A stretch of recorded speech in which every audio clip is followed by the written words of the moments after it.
Bonjour à tous, bienvenue au Sables d'Olonne en Vendée. Ici, ce sont les bateaux que l'on a l'habitude de voir passer, notamment lors du Vendée Globe. Mais en ce début de mois d'octobre, ce sont des longeurs qui ont pris possession de la grande plage de la cité balnéaire. 530 participants, 38 clubs, ce sont les 4e championnats de France de longe-côte, une discipline nouvelle qui date des années 2000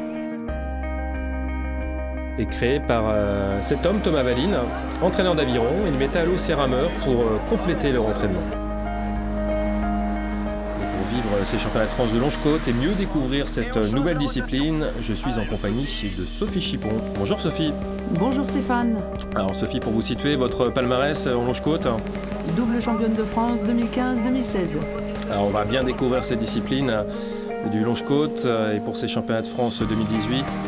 Eh bien, on a plusieurs catégories avec des juniors, des seniors et bien sûr également les vétérans. Au début, c'était une activité vraiment sport santé au début, le longe-côte. Tout à fait, mais depuis 2015, le premier championnat de France, il y a une dynamique sportive qui s'est développée dans les clubs avec l'arrivée de nouveaux pratiquants, des jeunes. On a des juniors maintenant, on a vraiment toutes les catégories.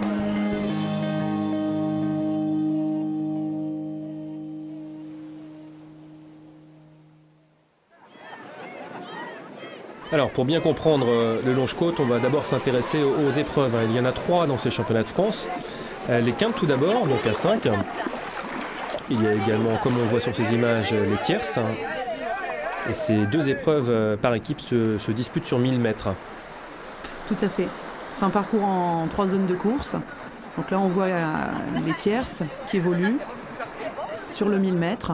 Avec les arbitres qui sont dans l'eau, pour vérifier quoi précisément? 3 points. Le premier point, c'est le bon niveau d'immersion entre le nombril et les aisselles et le pas du longeur. On doit toujours marcher, toujours un pied au sol. Et quand on croise, éviter de gêner. Donc c'est une règle de fair play.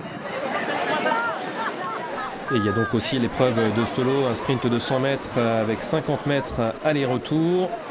Et on voit le matériel utilisé par certains compétiteurs, des pagaies pour certains. Des monopagaies, des doubles pagaies, des plaquettes de main, des plaquettes de bras ou des longeurs qui sont des palmes de bras. Voilà, ou à main nue, à la discrétion de chacun. Et avant de vivre les meilleurs moments de ces championnats de France et pour être complet sur le longe-côte qui est rattaché à la Fédération française de randonnée pédestre, parole à son président, Robert Azaïs. Le longe-côte représente 11 000 licenciés, dont il y a une partie de compétiteurs, c'est ce que nous voyons aujourd'hui, qui représente à peu près 30% de licenciés. Il y a 2 ou 3 ans, nous étions à 6 000. Donc il y a une progression très importante du nombre de licenciés et de pratiquants, je vais dire, et ils se situent à peu près dans 150 clubs, qui sont soit essentiellement des clubs qui ne font que la pratique du longe-côte, soit des clubs qui pratiquent d'autres activités de randonnée, mais également le longe-côte.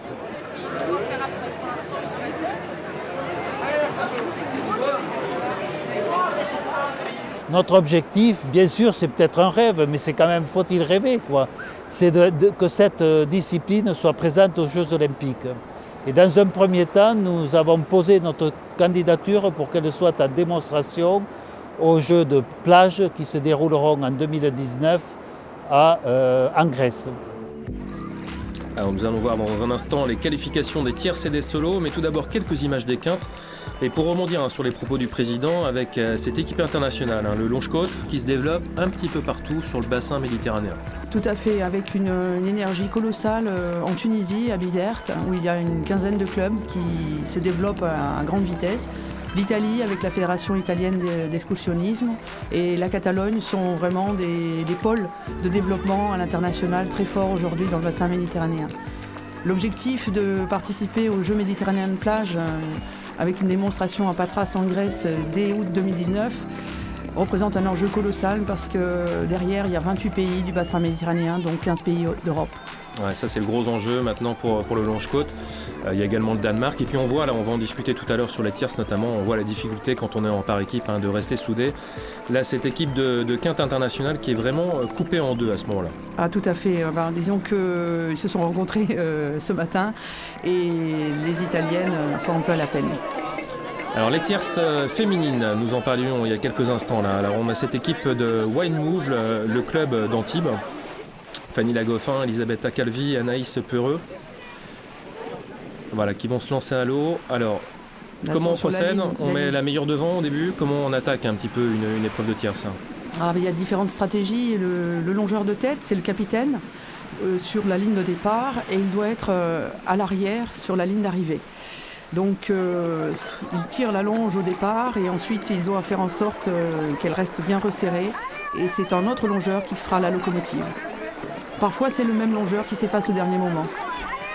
Donc là il y a Fanny à l'arrière qui aide Anaïs un petit peu en difficulté. Voilà. Là, on les voit sur la fin du parcours, 1000 mètres, donc c'est assez long, c'est plus d'un quart d'heure d'effort. Il y a une belle synchronisation, malgré la fatigue.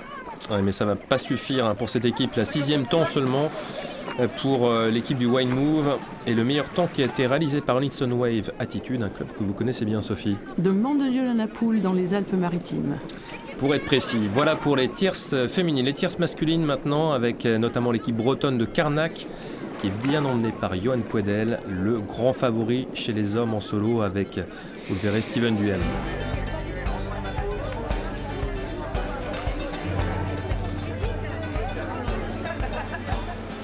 Je suis éducateur sportif et je propose des activités de plein air. Comme je suis sur le littoral, à Carnac, l'idée c'était de proposer une autre activité. Et Longe-Côte était juste en train de se développer, donc j'ai démarré comme ça en tant que pratiquant et surtout en tant qu'encadrant, animateur de l'activité. J'ai fait aussi pas mal de natation et j'ai retrouvé le travail d'appui qu'on avait sur le haut du corps et puis le côté vraiment complet de l'activité.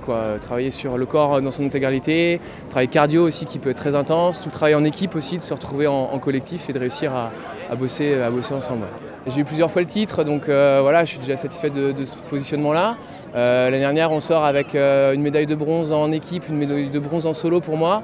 Donc c'est déjà satisfaisant d'être sur la boîte, comme on dit. Nécessairement, l'objectif, c'est de réussir à être le plus haut possible. Ouais. Voilà, tout le monde sait ce qu'il a à faire, faut marcher vite.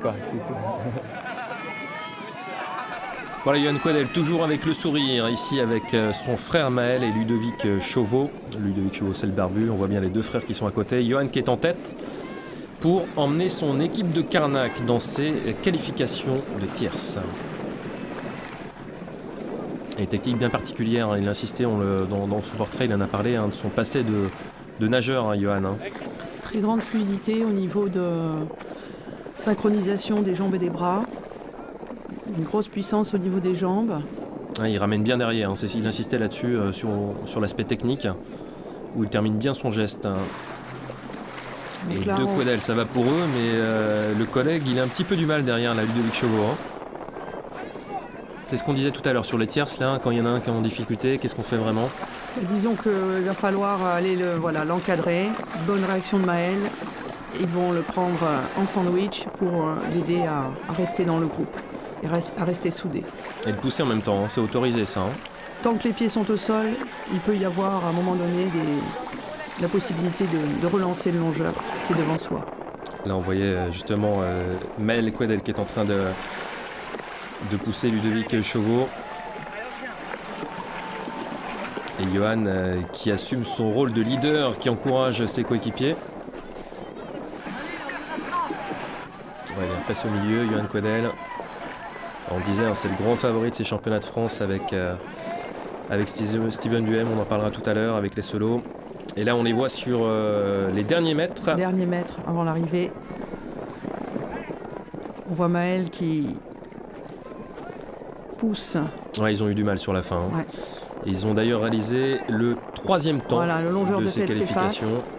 Pour laisser passer ses coéquipiers et badger devant le chronométrage. 14-21 pour cette équipe de Carnac. Temps excellent. À une vingtaine de secondes de la Nouvelle Rando, le club de Port-la-Nouvelle. Dans l'Aude. Entre Narbonne et Perpignan. Alors on en reparlera tout à l'heure de la météo parce que regardez, le ciel devient gris, ça a été une journée vraiment particulière. Le matin il faisait très beau, le midi un peu moins et on vous parlera de ce qui s'est passé l'après-midi tout à l'heure. Le départ maintenant des solos avec Johan Quedel qui va s'élancer tout à l'heure. Pour l'instant, on voit toutes les catégories, et notamment un plus jeune. junior, voilà, Ouais. un junior de 14 ans. On Là, il y retrouvera a- tout à l'heure Un autre junior de 16 ans, d'Alison Wave également. Nicolas Kossowet, qui passe la bouée. Beaucoup Voilà. d'encouragement sur le sable. Et on retrouve justement Johan Quadel maintenant au départ de cette finale solo. Voilà, grosse cadence au départ. Qualification solo, au final on verra. Qualification, mais, oui. Et il croise là, on en reparlera tout à l'heure, Steven Duhem justement. Voilà, qui est sur son arrivée au fond. Et là, on voit donc, après un gros démarrage, il est sur sa vitesse de croisière. Beaucoup de rythme, une grosse puissance dans les jambes. Alors on le voit qu'il y a un gros travail des jambes, ça se voit à quel point il pousse là sur les jambes. Ah bah, le longe-côte, c'est 90% dans les jambes. Il faut surtout pas forcer au niveau des bras. Donc là, il arrive, passage de bouée, Alors, on vous rappelle en solo, c'est 100 mètres. excellent. Voilà, il n'a pas du tout perdu de temps, il se relance. Et en général, on y va crescendo. Ah, on a l'impression qu'il caresse l'eau avec les bras. Ah, tout à fait, sans douceur. Faut surtout pas brûler des watts dans les bras. Sinon, on s'asphyxie. Donc là, il y a le lactique qui commence à durcir les jambes. Alors, on Bon voit rythme. on devine son visage déjà qui commence à être un petit peu marqué là. Ouais. Le souffle devient un petit peu court. Et là, il accélère. Très belle accélération. Voilà, Pour pas de l'arrivée. surprise pour ces qualifications. 1:15-24 pour Johan Quadel et 1:16-19 pour Steven Duhem. 95 centièmes d'écart seulement Le entre duel. les deux. Voilà. Le vrai duel de ces Le- championnats de France. Ouais. Et c'est vraiment la Bretagne et Carnac qui ont dominé ces solos, puisque c'est Pauline Galouedec qui a réalisé le meilleur temps chez les dames. On vous parlait de la météo tout à l'heure. Et alors qu'on voit les dernières images aériennes, ces qualifications en solo, et bien juste après ces qualifications, tout le monde va aller se restaurer tranquillement. Et pendant ce temps-là, eh bien le temps va complètement se dégrader. Ça a été assez incroyable ce qui s'est passé en quelques heures, une heure et demie. Ciel gris, du vent, de la pluie Ah, les longeurs, et des grosses vagues. Ouais. les vrais longeurs aiment aller à la bagarre dans les éléments. C'est vraiment quelque chose, une dimension qui est très forte. Voilà, alors on a enlevé la caméra du bateau, ça devenait trop difficile, plus de drone, et on va vous assister à ces finales de la côte. On voit les premières images là, de ces finales de l'après-midi avec les tierces féminines. Ah ben, la progression est rendue difficile avec des sauts permanents pour passer les vagues. Ça s'appelle bumper les vagues. Ce qu'il faut, c'est avoir un bon timing et de bien synchroniser avec les éléments. Donc un œil sur la ligne de mire et un Ah, œil des sourires sur quand même, et on voit les l'horizon. visages marqués. Hein. Ah ben soulagement. L'effort est colossal. C'est vraiment, il faut se surpasser. C'est beau. Voilà, et la victoire dans cette tierce féminine pour le club de hier.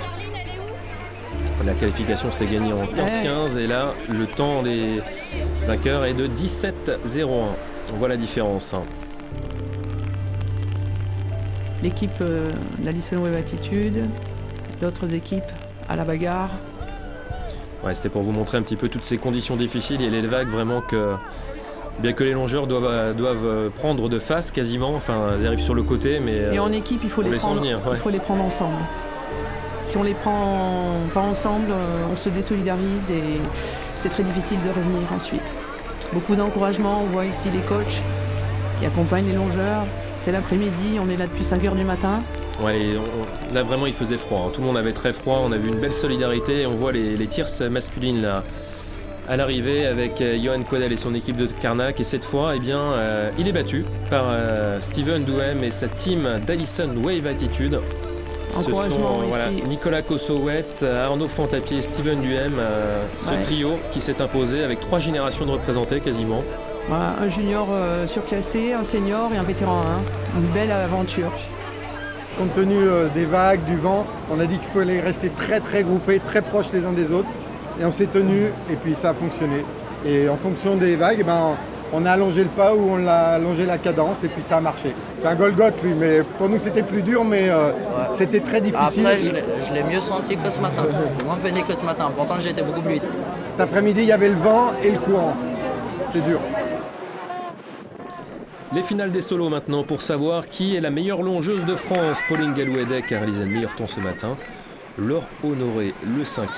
Laure Honoré que l'on avait rencontré la veille, quand il y avait encore du soleil sur cette côte des Sables d'Olonne.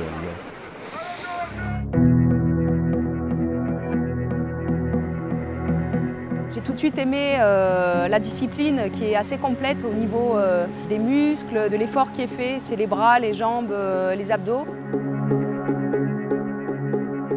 Mes points forts, c'est la capacité d'avoir de la vitesse, donc c'est utile pour doubler, pour avoir une pointe de vitesse sur la finition.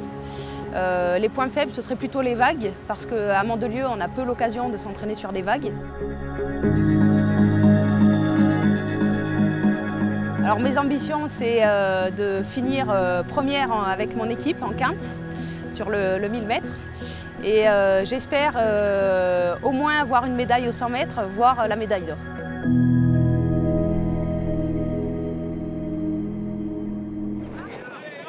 Qu'il était beau ce ciel bleu la veille des qualifications et des finales. Alors Laure Honoré qui redoutait les vagues, là va être servie. Hein. Ah oui, ça va être difficile. Mais elle va se battre. Alors on est sur le podium, ouais. Voilà, elle est partie. Donc voilà, il va falloir gérer justement les vagues. Alors on parlait de la technique tout à l'heure, hein, vous disiez bumper. C'est-à-dire tout à fait, voilà, il faut sauter et se relancer. Ah, la relance est faible. Elle continue, belle poussée. Problème ici avec le niveau d'eau qui baisse. Mais on voit qu'elle fait l'effort au niveau des jambes là, hein. Ouais, ça pousse fort. Allez, synchronisation. Ah là, elle a encore perdu du temps. Elle se relance avec force. Alors qu'elle vient de croiser Amandine Andrieux, la championne de France 2016. Ouais, elle commence à perdre du rythme là sur la fin des 50 premiers mètres. Elle est éprouvée. Passage de bouée avec une vague de face. Ah, que se passe-t-il? Elle est à l'arrêt tout simplement. Ça devient dur là pour Laure Honoré. Elle a perdu sa plaquette que l'arbitre récupère. Et elle va finir avec une seule plaquette. Elle a peut-être bu la tasse. On l'a vu. Là, la progression est difficile. Ouais, elle se fait vraiment à chaque vague, bien balancée par les vagues. Là. Elle était même à l'arrêt. Un temps d'arrêt. Ah oui, à nouveau. Là, les jambes ont du mal à donner ce qu'il faudrait. Et quelques mètres encore pour Laure Honoré pour terminer ce 100 mètres. C'est difficile pour Laure Honoré. Et qui va rater le podium. On va la retrouver quelques minutes après, le temps qu'elle se repose pour qu'elle réagisse. J'ai perdu ma palette à la bouée, donc j'ai fait tout le retour sans ma palette. J'ai eu beaucoup de mal dans les vagues. Donc voilà, déçue. Je refais 4e comme l'année dernière, mais contente de l'avoir fait. Déçue mais toujours avec le sourire, Laure Honoré dans ses vagues. C'est la championne 2016, Amandine Andrieux, qui s'en est le mieux sortie. La Bretonne n'avait pourtant réalisé que le 6e temps des qualifications et c'est elle qui redevient championne de France. Et il y avait beaucoup de monde aux soins. Les corps étaient marqués, fatigués. Et notamment les frères Caudel qui sont passés par les soins là, pour mieux récupérer après les tierces et avant de disputer la finale solo, puisqu'on pour l'instant on a parlé de Johan qui a réalisé le meilleur temps des qualifications et Maël a réalisé le 3e temps. Il s'est intercalé en fait derrière Steven Douem. On est tous face aux vagues, c'est dur pour tout le monde. Peut-être que je suis moins désavantagé, quoi. C'est vraiment un milieu qui me plaît, que je connais, que j'apprécie. Donc voilà, quelqu'un qui n'est pas jamais confronté, sans doute c'est beaucoup plus compliqué, quoi. Mais peut-être pas avantagé, mais moins désavantagé sans doute. Alors quelques rayons de soleil, mais ça ne change pas grand-chose aux conditions dans l'eau pour les longeurs, puisqu'il y a toujours autant de vagues. Il fait quand même pas très chaud cette fin d'après-midi. Il y a encore du vent comme vous le voyez. Et c'est le 197 qui va s'élancer d'abord, c'est-à-dire Maël Caudel. Johan reste toujours positif. Et toujours avec le sourire, toute la journée. Voilà, c'est Maël qui est dans l'eau dans un premier temps. Ah, il est bien parti. Et il a toujours un œil sur les vagues. Là, on le voit, non, il tourne à chaque fois la tête. Ouais. Il est important de se synchroniser avec le rythme des vagues pour en tirer le meilleur parti. Parce que si vous bumpez bien la vague, mais en fait elle vous porte. Ah, petit temps. C'est un arrêt là aux 50 mètres. Là, les coachs qui surveillent et encouragent.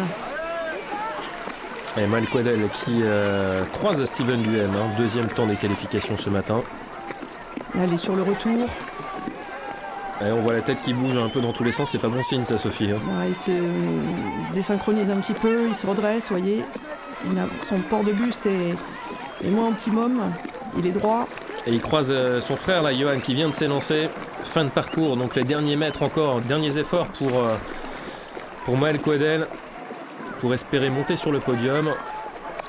Une belle poussée finale, mais vous voyez, il est complètement... Ouais, c'était dur sur la fin. Puis on va voir maintenant le parcours de Johan là, qui va arriver à la fin des 50 premiers mètres. Ah, magnifique poussée des jambes. Avec beaucoup de vagues quand même, là on voit. Hein, il y a une belle allonge du buste vers l'avant. Et on voit que ça pousse sur les jambes, hein, c'est impressionnant. Hein. Même visuellement, là on voit de la berge à quel point il y a un gros effort qui se fait en bas. Allez, sous les applaudissements de son frère, Laure Honoré qui s'est réchauffé. Et le retour de Johan.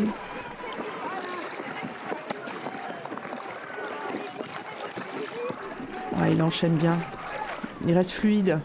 Ah, il y a du courant, il y a du courant dans les jambes. Hein. Et c'est Steven, là, le tenant du titre. Dernier mètre pour Johan Coedel. Belle arrivée. Voilà les 3 meilleurs temps des qualifications que l'on devrait retrouver sur le podium, parce qu'un longeur, quand il termine sa course, il ne sait pas combien il termine. Tout de suite, direction le PC. Le PC course pour aller relever son chrono, c'est toujours angoissant. Alors, on voit les mollets de Johan, on comprend mieux pourquoi il est aussi fort au niveau des jambes. Bon, Steven n'est pas normand, que c'est un gros rugbyman aussi. On le voit en arrière pour Steven. Ouais. Très costaud. On a des gros physiques là, en catégorie senior.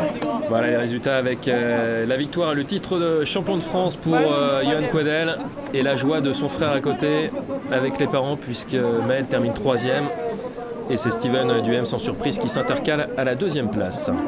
Dans le trip c'était au moins la finale et c'est avec les frérots cool. Déjà sur les qualifs c'était cool, mais là de la garder dans la bonne baston en plus, donc vraiment kiffant. On est déjà monté sur le podium ensemble en équipe.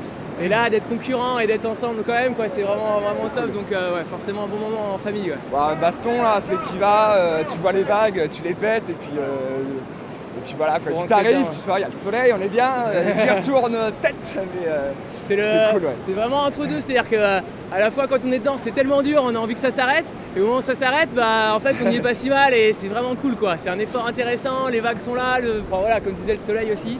Et puis c'est un bon exercice. Qui pousse un peu derrière, il y a du public, il y a tous les équipes derrière, la famille. Bon moment, ça caille un peu mais bon moment. Ce sont des bons ambassadeurs, Sophie. Hein, ils parlent bien du Longe-Côte, en tout cas les frères Coedel. Ah, ils le vivent de l'intérieur, à 200%. Voilà la marée qui redescend au Sable d'Olonne. Et on va assister au podium avec plus qu'une consolation pour Laure Honoré, 4e en solo, mais qui gagne le titre en quinte avec son équipe d'Allison Wave. Une consolation en or. Ici, elle était heureuse, c'était son objectif aussi, de remporter cette épreuve de quinte. Une équipe très soudée qui a beaucoup travaillé. Sandra, Nathalie, Provence et Jennifer. Les quintums ont été remportés par le club d'Hyères. Hyères qui a aussi remporté le titre en tierce féminine, on l'a vu tout à l'heure. Hyères Longe-Côte. Voilà, Allison Wave avec Steven Duhem qui remporte les tierces masculines. Avec Nicolas Kossowet et Arnaud Fantapied. Alors on va dire les titres par équipe sont pour les Méditerranéens et les 2 champions de France en revanche sont bretons. Puisqu'en solo dame, c'est Amandine Andrieux qui s'impose de nouveau. Et Johan Coedel chez les hommes, c'était le podium, en tout cas les vainqueurs du championnat de France 2016. Johan Coedel a pris sa revanche sur Steven, qui était double champion de France en 2017. Le duel en faveur de la Bretagne. Des 2 frères. Voilà, le soleil est revenu en cette fin de journée au Sable d'Olonne. Merci Sophie d'avoir été en notre compagnie. Les prochains championnats de France ? Ce sera le 29 juin 2019 à Le Barcarès dans les Pyrénées-Orientales. On change de saison, ça sera l'été. C'était les championnats de France au Sable d'Olonne, championnat de France 2018, organisé par la Fédération française de randonnée pédestre. Bonne journée à tous, bye bye.